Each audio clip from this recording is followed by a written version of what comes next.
یہ دیکھیے کہ حضرت خواجہ محبوب اللہ قدس اللہ تعالیٰ سرہ العزیز، ان سے ان کے مرید کی محبت اور ان کی اپنے شیخ سے محبت،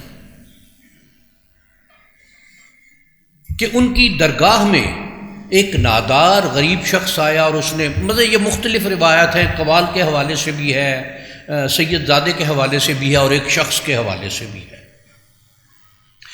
اپنی ناداری کا تذکرہ کیا اور اپنی ضرورت کا، حاجت کا اظہار کیا۔ اور یہ جس طرح سے مختلف واقعات میں یہ بات کہ 3 دن تک آپ نے اسے مہمان رکھا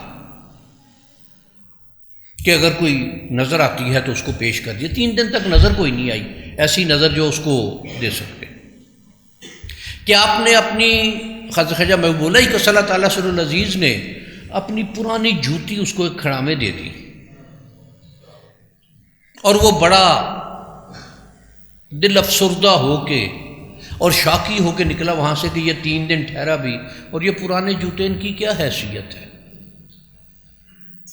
راستے میں ایک جگہ اس کا قیام ہوا تو وہیں حضرت امیر خسرو رحمہ اللہ تعالی بنگالے کی مہم سے واپس آ رہے تھے، رات اٹھ بیٹھے کہ بوئے پیر می آیت۔ یہ دیکھیے مرید کی اپنے شیخ سے محبت اور شیخ کی اپنے مرید سے محبت، یہ بوئے پیر می آیت۔ جو مصاحبین تھے بھاگے دوڑ، ان کا جی کہاں کوئی، کہاں یہاں آپ کے شیخ، وہ تو نہیں ہے یہاں کہیں۔ پھر ارشاد فرمایا کہ بوئے پیر می آیت۔ تیسری دفعہ جب یہ بات ہوئی تو وہ اس کو پکڑ کر لے آئے کہ یہ شخص ہے وہاں سے ہو کر آیا ہے۔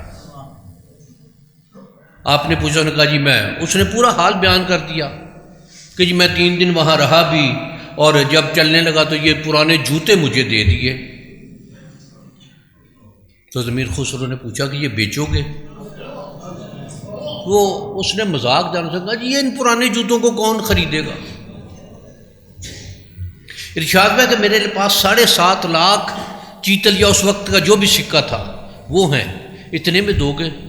تو اس نے کہہ دیا کہ جی کیوں مذاق کرتے ہیں آپ؟ تو اس سے یہ فرمایا کہ اگر یہ تھوڑے ہیں تو میرے ساتھ دلی چل، تجھے اتنے ہی اور دے دوں گا۔ اس نے وہ لے لیے، 7 اونٹ تھے میرے خیال، اور وہ 7 اونٹ اس کے حوالے کر دیے، اور جب سحر کے وقت میں دلی شہر میں داخل ہوئے تو وہی پرانے بوسیدہ جوتے سر پر رکھے ہوئے اور رقص کناں شہر میں پہنچے، اور جب سامنے آئے تو خواجہ محبوب الہی قدس اللہ تعالیٰ صلی اللہ علیہ وسلم نے ارشاد فرمایا کہ خسرو سودا سستا ملا۔ تو گزارش کی کہ دینے والا کم ظرف تھا، اسے ان جوتوں کی اہمیت نہیں تھی پتہ، سودا سستا دے گیا وہ۔